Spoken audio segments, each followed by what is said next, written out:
Di ko na ipagpilitan pa. Ngayon ko lang napagtanto na kahit gaano mo pa kamahal ang isang tao, walang kasiguraduhan na ganun din siya sa'yo. Alam ko na alam mong mahal kita. Sa minuto ko pa naman pagsabi niyan sa'yo, tila imposible na hindi yan tumatak sa isip mo. Gusto ko palagi ikay mapasaya, kaya lagi kong sinasang-ayunan ang gusto mo. Kasi gusto kong mapatawa ka at maramdaman mong mahalaga ka. Walang araw na di kita iniisip.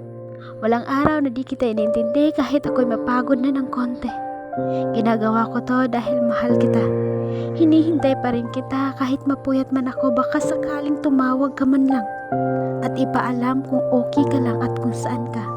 Hanggang ngayon, humahanap pa rin ako ng rason para ipaglaban ka at ipagpatuloy ang ating relasyon na ako lang ang kumakapit ng mag-isa. Kahit minsan naramdaman ko na okay ka naman pag ako'y mawala na. Sobrang martir ko pagdating sa'yo. Kasi sa simpleng sorry at paliwanag mo, nakakahanap pa rin ako ng rason para manatili sa'yo. Kahit alam ko na di mo lang ako binibigyan ng importansya. Iwan ko ba? Pero hinihintay pa rin kita. Ni wala kang alam kung gaano ako mag-alala. Pero ayos lang, naintindihan kita kasi mahal kita. Pero ngayon, hindi na kita pipilitin pa. Maghihintay na lang ako sa araw na makita mo ang tunay kong halaga. Hindi na kita pipilitin pa na bigyan mo ako ng halaga. Hindi na kita pipilitin pa na paalam kung saan ka pumunta. Di ko na muna ipagsiksikan ang aking sarili sa'yo.